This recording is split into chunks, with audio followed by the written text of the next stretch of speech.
네, 오늘 요한복음 17장 9절부터 26절까지 말씀을 함께 봉독했습니다. 오늘은 그리스도의 중보 기도라는 제목입니다. 서론으로 좀 생각해 볼 게 몇 가지가 있는데, 우리가 받아야 하는 최고의 축복은 구원의 축복, 임마누엘의 축복인 줄로 믿습니다. 이 하나님의 우리와 함께 하시는 임마누엘의 축복이 누려지면 환경이라든지 사람의 말에 속지 않을 수 있습니다. 하나님의 백성들이 구원의 축복과 하나님의 자녀로서의 신분과 권세를 날마다 믿음으로 누려야 될 것인데, 한마디로 말하면 임마누엘의 축복이라고 할 수가 있죠. 인간의 문제는 임마누엘의 문제예요. 구약의 메시아 약속은 잃어버린 이 임마누엘의 축복을 회복하는 그 약속을 말하는 것이죠. 하나님이 원래 인간을 하나님의 형상 가진 그러한 존재로, 임마누엘적인 하나님과 함께하는 존재로 창조하셨습니다. 그래서 인간은 하나님을 섬기고 하나님과의 교제 속에 있을 때 가장 인간의 본질이 회복되는 거죠. 가장 행복하다는 뜻이에요. 그래서 구원의 축복이 곧 임마누엘의 축복입니다. 이것을 모르니까 염려할 수밖에 없고, 낙심하고, 또 어쩔 수 없이 살아야 되니까 우리 편에서의 노력, 계산, 인본주의를 쓰고 결국 사람들의 비율을 맞추고 타협하는 것이죠. 예수 믿는 사람들이 내가 구원받은 하나님의 자녀고 하나님이 지금 거룩한 성령으로 나와 함께 계시다는 사실을 실제로는 어, 잘 모르니까 결국은 이렇게 사는 것입니다. 창조주 되시고 전지전능하시며 나에게 한 번도 말씀하신 대로 이루시지 않는 법이 없는, 실수하지 않는 하나님이 지금도 내 인생에 대해서 가장 좋은 계획을 가지시고 지금도 시분초마다 나와 함께 계시다고 하는 사실을 믿는 것이 신앙생활인 줄로 믿습니다. 이것이 구원받은 하나님 백성의 정상적인 모습이에요. 두 번째로 생각할 것은 이 잃어버린 임마누엘의 축복을 회복하도록 하나님은 우리에게 복음을 주셨죠. 이 임마누엘의 축복이 안 되니까 예배와 전도와 기도가 될 수가 없는 거죠. 또 삶도 잘 안 되어집니다. 그러다 보니까 지금 우리가 살고 있는 이 문화권, 인생관, 세계관이 어디에 지금 사람들이 두고 있는가, 이런 거는 뭐 관심도 못 갖고요. 나도 가져야 되고, 나도 성공해야 되고, 나도 잘 살아야 되고, 그 속에서 막 발버둥 치는 거죠. 후대가 어디에 관심을 가져야 될지 여기에 대해서는 생각지도 못하고 그 분위기에 따라 우리도 막 휩쓸려 가는 겁니다. 자녀들을 막 그쪽으로 몰아넣는 거죠. 하나님이 잃어버린 이 임마누엘의 축복을 회복하도록 창세기 3장 15절에 첫사람 아담과 하와가 떠나자마자 원시복음이라고 해서 첫 번째 언약을 주셨습니다. 또 이사야서 7장 14절에 임마누엘로 여자의 후손이 오실 것이라고 말씀하셨고, 마태복음 1장 21절 23절에 하나님께서 어, 말씀이 육신이 되어 우리 가운데 오셨고, 그 오신 예수님이 최고의 약속 성취로 동정녀 마리아에게 오신 것이죠. 이 예수님은 십자가에서 임마누엘의 축복을 회복해 주셨습니다. 하나님을 만나면 인간의 모든 문제가 해결됩니다. 왜냐하면 생명이 회복되기 때문에 그렇죠. 그리스도로 말미암아 예수와 함께 죽고 예수와 함께 거듭난 인생이 되면 하나님을 만날 수 있게 됩니다. 임마누엘의 회복된 것이 십자가에서 죽으시고 부활하신 그 일 때문이죠. 그래서 누구든지 그 사실을 믿고 예수님의 이름을 부르기만 하면, 예수님을 내 마음에 믿고 시인해서 내 마음에 영접하기만 하면 예수님이 우리에게 생명의 의가 되셔서 이제는 하나님이 우리에게 거룩한 영, 성령으로 임마누엘 하시는 겁니다. 예수님을 영접하는 순간, 그리스도로 믿고 영접하는 순간 그 사람은 구원을 얻게 되고 하나님이 함께 하시는 임마누엘의 축복이 시작되는 겁니다. 그래서 이 임마누엘의 축복은 모든 것의 모든 것입니다. 한번 예수님을 그리스도로 영접하게 되면 생명을 주신 하나님께서 거룩한 영으로 함께 하시는데, 이 성령 하나님은 절대 떠나지 않습니다.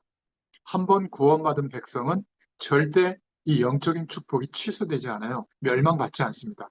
이 임마누엘의 축복이 모든 환경, 사건, 발걸음마다, 시분천마다 확인되면 되는 거예요. 그 사람은 믿음이랍니다.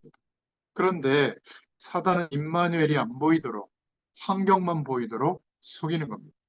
전지전능하신 하나님이 나와 함께 계시는 것보다는 나의 연약함과 무능함과 한계를 보도록 자꾸 부추기는 거죠.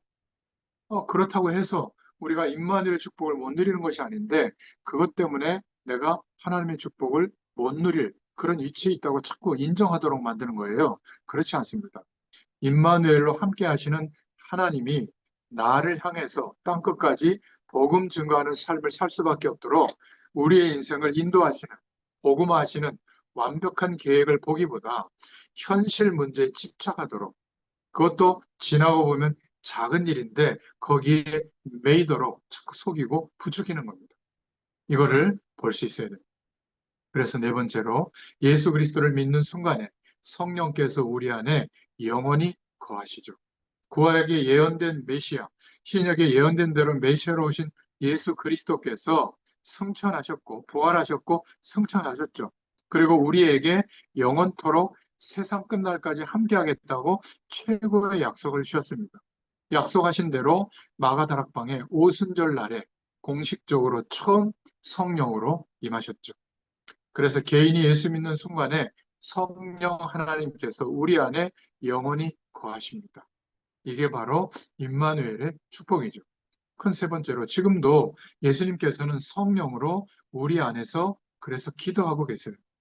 우리 안에 계신 성령께서 주님께서는 우리를 가장 완전한 길로 인도하시고 로마서 8장 26절에 보면 말할 수 없는 탄식으로 우리를 위하여 친히 간구하신다 이렇게 말씀하고 있잖아요. 지금도 예수님께서는 성령으로 함께 하시면서 우리 안에서 기도하십니다.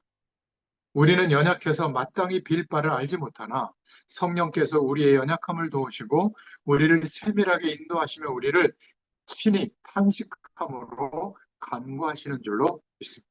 그래서 요한복음 17장 전체의 내용이 예수 그리스도의 중복이던데 그 말씀의 성취가 임마누엘의 축복인 거예요. 중보기도 하셨던 예수님이 우리의 삶 가운데 우리를 위해서 성령으로 탄식하고 기도하고 계신다는 거예요. 바로 요한복음 17장의 말씀 성취가 임마누엘의 축복입니다. 임마누엘 되신 성령께서 우리를 세밀하고 완전하게 인도하고 계시고 가장 좋은 계획을 가지고 실제로 우리의 삶에 동행하고 계세요. 지금 이 말씀이 처음 증거되어진 대상자들의 삶은 우리하고 비교할 수 없을 정도로 완전히 열악했습니다.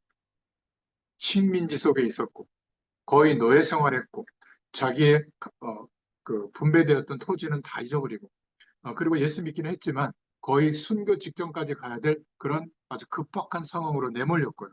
그런데 이들에게 예수님이 중보기도 하시는 내용의 성취가 하나님이 함께 하시는 임마누엘의 축복이거든요.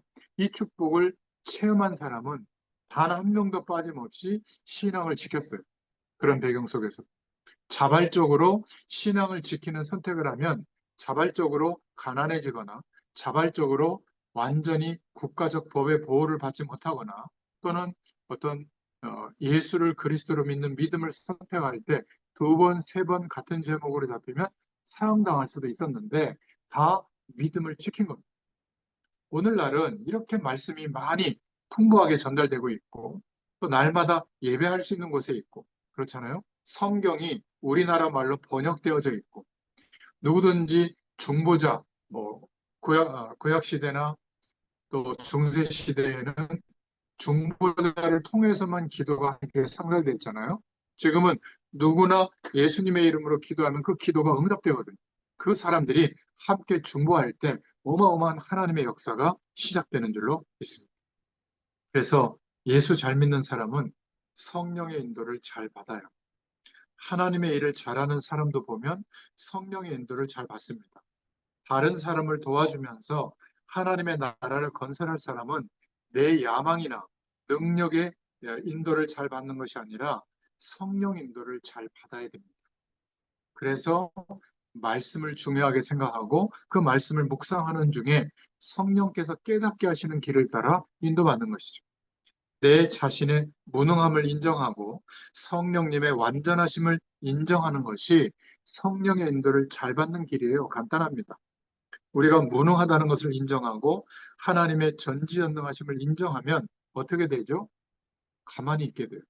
급박할 때일수록 가만히 있으면서 하나님이 어떻게 하시는가? 왜 이 일을 허락하셨는가? 그거를 지켜보게 돼요. 얕은 수를 쓰거나 얕은 꾀나 잔머리를 굴리지 않아도 되는 인생으로 바뀌게 될 줄로 믿습니다. 내 자신의 무능함과 하나님의 전지전능하심을 정말로 인정한다면 토를 달거나 변명하거나 원망할 이유가 없어집니다. 하나님의 말씀이 맞고 언약이 맞다면 무릎을 이유가 없는 것이죠. 그래서 우리는 하나님의 인도하심과 완전한 계획을 실제로 믿어야 됩니다. 하나님이 세밀한 인도하심과 나를 향하신 하나님의 완전한 계획이 실제적으로 지금도 진행되고 있다 믿기를 바랍니다. 어떨 때는 기도할 힘이 없을 때도 있고 기도할 맛이 나지 않을 때도 있고 막 교회가 좀 이상해서 교회 가기 싫을 때도 있고 어떨 때는 삶 자체를 포기하고 싶을 때도 있을 거예요. 엘리야 그 대단한 사도도 그랬잖아요. 제사장도. 성령에 쓰임 받았던 사람들도 완전하기 때문에 쓰임 받은 것이 아닙니다. 진짜 믿는 자리에 들어갔을 때 쓰임 받게 된 것이죠. 그래서 주 예수 그리스도의 영이신 성령께서 우리를 위하여 친히 간구하고 계신다. 기억하시길 바랍니다. 우리는 연약하고 실수하고 부족하지만 그럼에도 불구하고 우리 안에 함께 하시는 완전하신 주 예수 그리스도의 영이신 성령께서 우리를 위하여 친히 간구하고 계신다. 나 때문에 내 주변의 사람들이 살아나는 역사가 일어나게 될 줄로 믿습니다. 어떤 사람들은 늘 걱정을 끼치고 그 한 사람 때문에 가문에 막 어두움이 막 덮이고 막 나라에 멸망받는 일이 생기고 이런 경우가 있으면 안 되겠죠. 그래서 잠언 성경에도 포도원을 허무는 작은 여우를 잡으라 이런 말씀이 있습니다. 우리에게 찾아오는 작은 불신앙 때문에 나만 응답 못 받고 실패하는 게 아니라 내 주변에 불신앙의 여파가 번져간다는 거 기억하셔야 돼요. 우리 집안에 가장 한 사람이 못된 길로 빠지면 정말 힘들어지잖아요. 나를 만난 사람이 나 때문에 인생이 변화되었다고 말하는 그런 간증이 일어날 수 있기를 바랍니다. 우리 자신이 하나님의 말씀의 언약 속에 들어있으면 되는 거예요. 자, 그렇다면 본론을 간단하게 살펴보겠습니다. 오늘 말씀은 중보자 되신 예수 그리스도의 기도를 말하고 있잖아요. 에베소서 2장 14절에 보면 중보자 되신 예수 그리스도는 하나님과 인간을 화목하게 하신다. 예수님은 하나님과 인간의 중보자이십니다. 그래서 하나님과 인간 사이의 화목이 깨지고 단절된 그 문제, 그래서 생명적 관계가 끊어져서 중보자가 필요하잖아요. 에베소 2장 14절에 그는 우리의 화평이시다 이렇게 말하고 있죠. 예수 그리스도는 평화의 왕으로 이 땅에 오셔서 하나님과 우리 사이에 막힌 담을 허무시고 하나님과 인간을 화목의 관계로 바꿔주신 줄로 믿습니다. 예수님은 하나님과 인간 사이에 깨어진 화목의 제물로 이 땅에 오셔서 십자가상에서 하나님과 인간 사이를 화목하게 하시려고 죽으신 겁니다. 그리고 부활하셨죠. 화목을 깨트린 장본인은 사단과 죄의 권세들과 불신앙들이에요. 인간관계가 좋지 않고 사기꾼을 만나고 사업에 부도나고 집안에 문제가 터지는 사람들은 물어볼 것도 없이 하나님과의 관계가 화목하지 않을 겁니다. 하나님과의 관계가 화목하지 않으니까 사람과의 관계도 화목하지 않게 되고요. 결과적으로 물질 관계와도 화목하지 않은 거예요. 대신 이 관계가 좋으면 대인 관계나 대물 관계는 따라오게 되어 있죠. 그런데 세상에서는 어떻게 해결하려고 하냐면 물질 문제부터 먼저 해결하려고 하고 그게 좋아지면 그 다음에 사람 문제 해결하려고 하고 그렇게 안정되었을 때 하나님과의 관계를 해결하려고 해요. 완전 거꾸로입니다. 그래서 주님께서 요한일서 2장 2절 또 요한일서 4장 10절에 화목 제물이 되신 줄로 믿습니다. 예수님은 그리스도십니다라고 우리가 고백하잖아요. 인간은 절대로 하나님을 만날 수가 없습니다. 불신앙으로 분리된 하나님과 인간 사이를 이어주는 하나님 만나는 길이시다. 예수님이 그리스도시다. 그걸 말하고 있죠. 히브리서 10장 20절에 보면 성소 사이의 휘장이 찢어짐으로 길이 열렸죠. 그 길은 보배롭고 산 길이다. 이렇게 말하고 있습니다. 구약 시대에 성막 안에 성소가 있었고 성소와 지성소를 구분짓는 휘장이 드려져 있었죠. 1년에 한 번 대제사장이 대속죄일에만 성소 휘장을 젖히고 지성소 안에 들어가서 하나님을 만났어요. 대제사장 외에는 아무도 들어갈 수 없었습니다. 구약 시대에. 그런데 예수님께서 십자가에서 돌아가실 때 성소 휘장이 위에서 아래로 찢어졌다고 말하고 있잖아요. 그래서 우리는 예수님의 이름을 붙잡고 하나님의 은혜의 보좌 앞에 담대하게 나갈 수 있게 된 겁니다. 예수 그리스도의 이름의 공로로 하나님 앞에 나아갈 수 있는 길이 열려지게 된 거예요. 화목제물 대신 예수 그리스도 때문입니다. 이것이 중보자 대신 예수 그리스도의 역할이에요. 두 번째로는 인간은 죄 문제 때문에 멸망받을 수밖에 없거든요. 죄 문제도 하나님과 화목이 끼어져서 생기게 된 거잖아요. 이 죄 문제를 해결하신 분이 바로 예수 그리스도세요.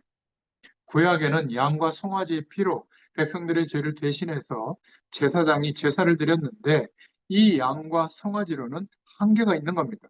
그 다음에 또 죄를 지으면 또 양을 끌고 와야 돼요.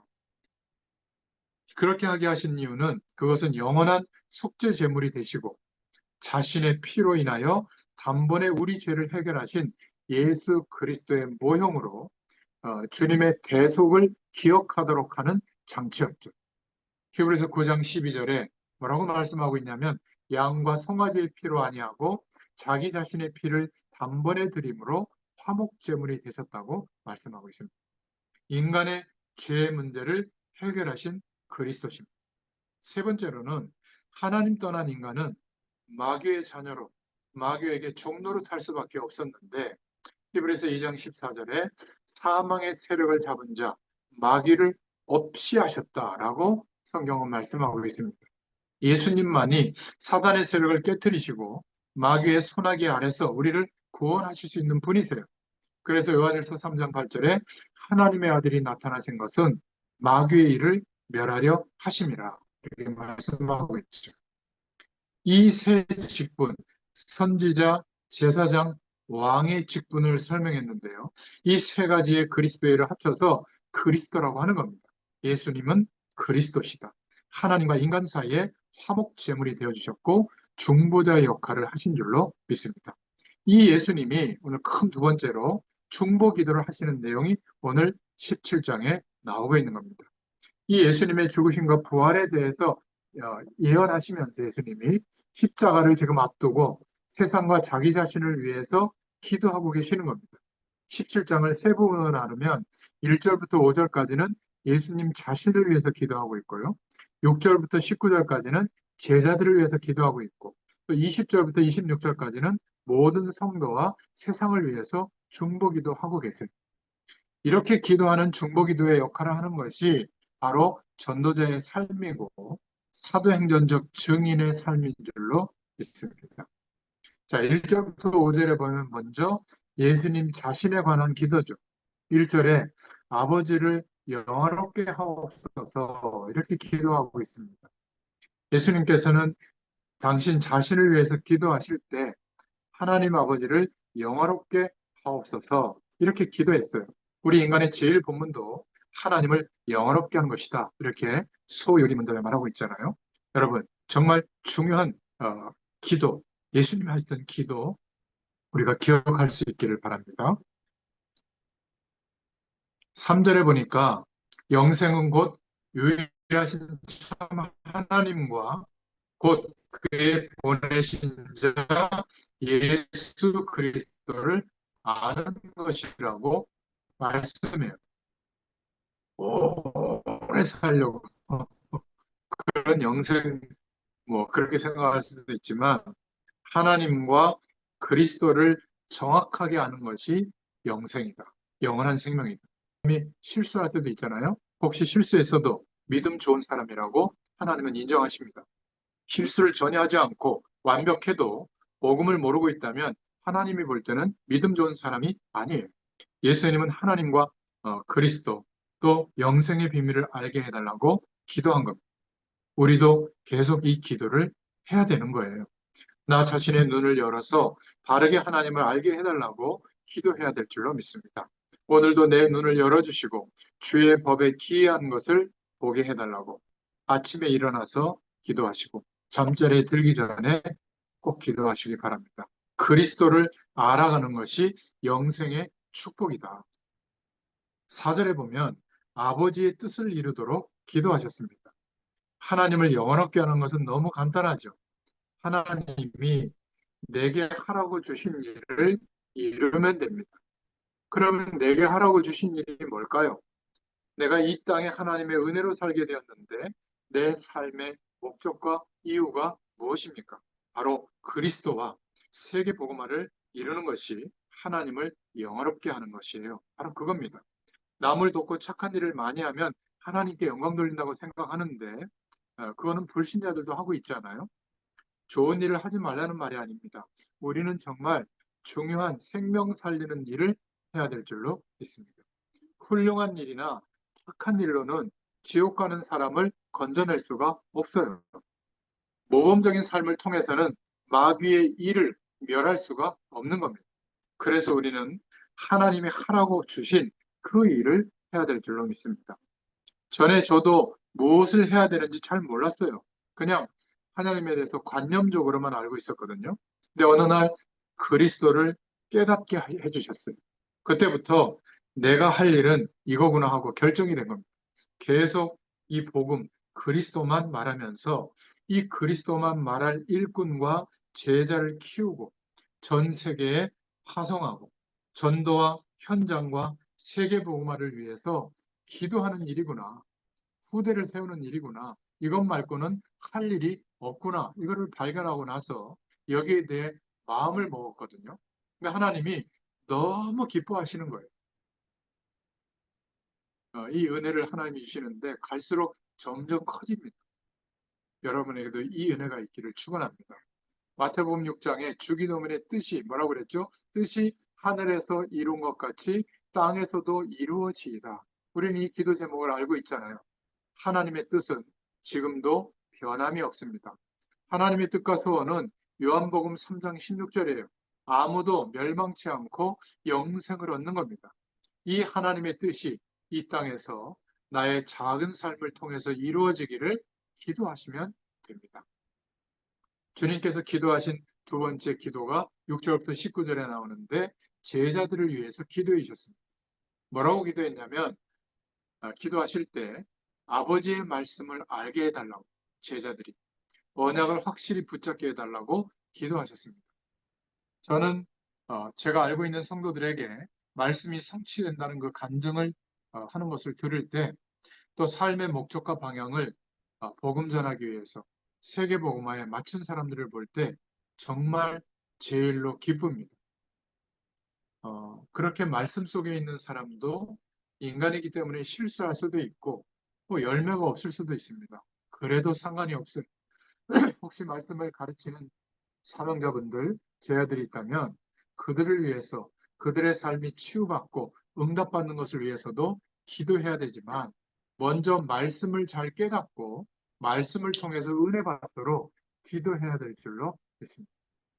예배 전에 기도하는 이유가 이것 때문에 말씀이 깨달아지는 것이 은혜죠. 하나님의 말씀이 성취되는 것이 축복인 줄로 믿습니다.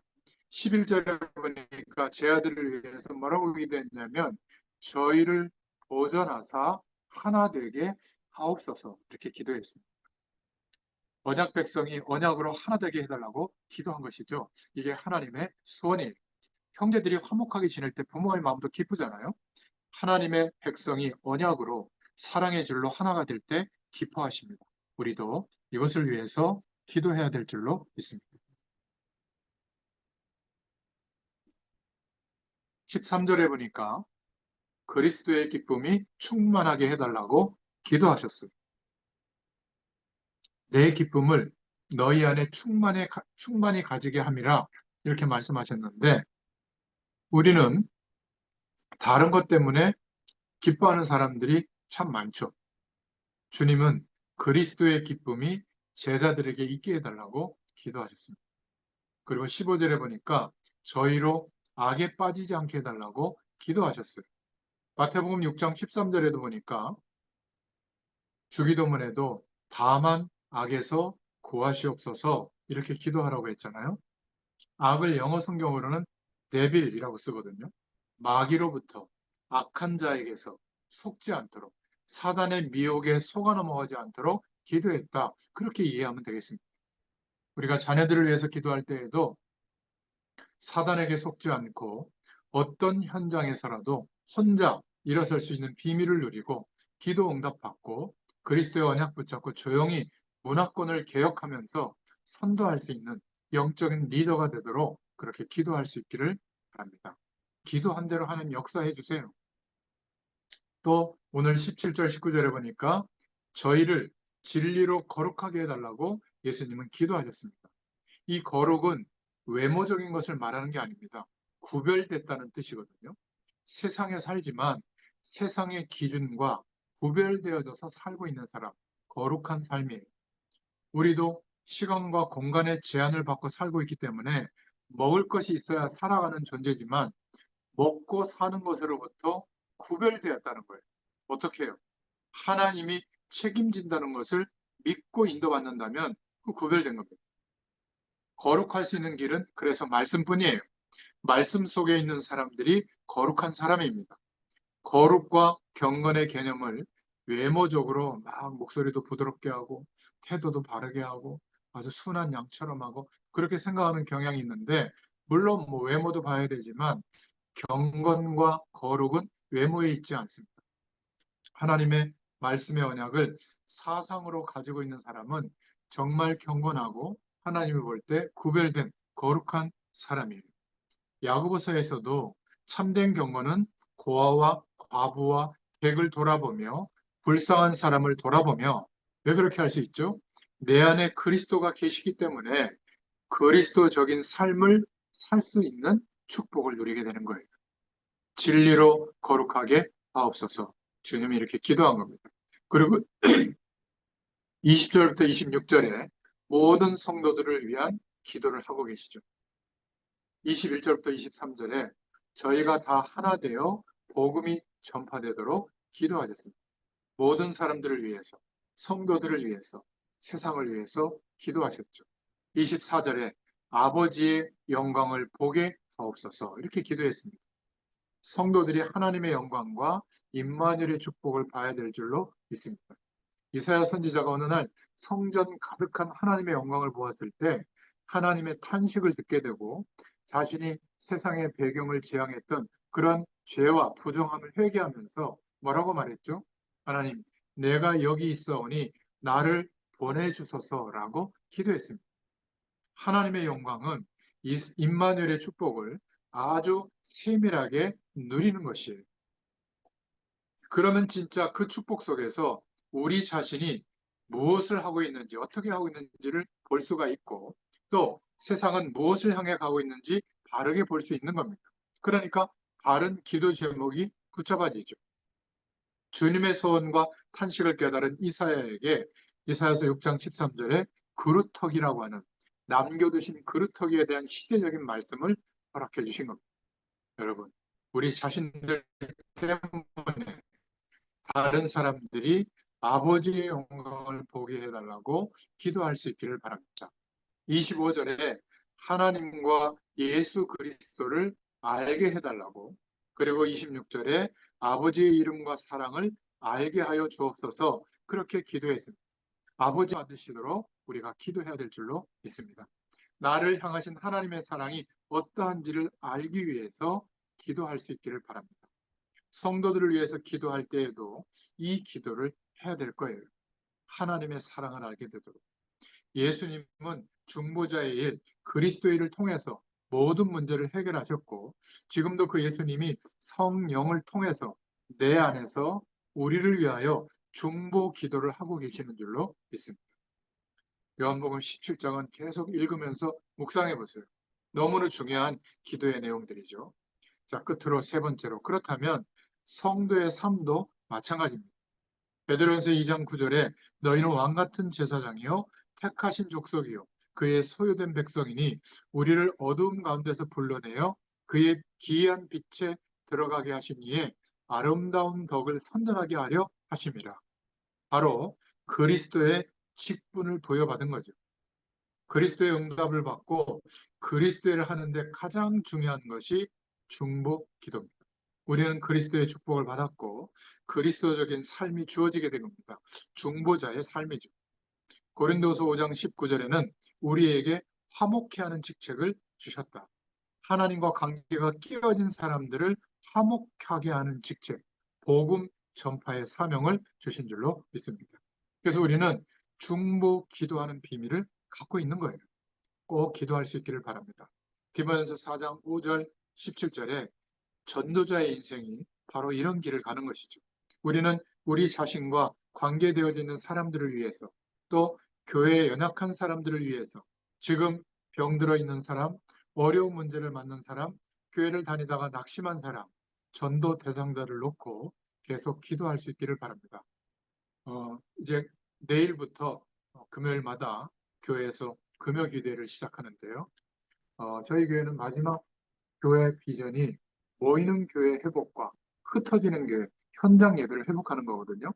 지금 현장 예배, 수원, 권성동 현장 예배 함께하는 여러분들도 같은 믿음의 동역자들이기 때문에 저희 성도들 몇 명 나올지는 모르겠지만 함께 여러분들이 내어주신 그 기도 제목을 가지고 함께 중보로 기도할 겁니다.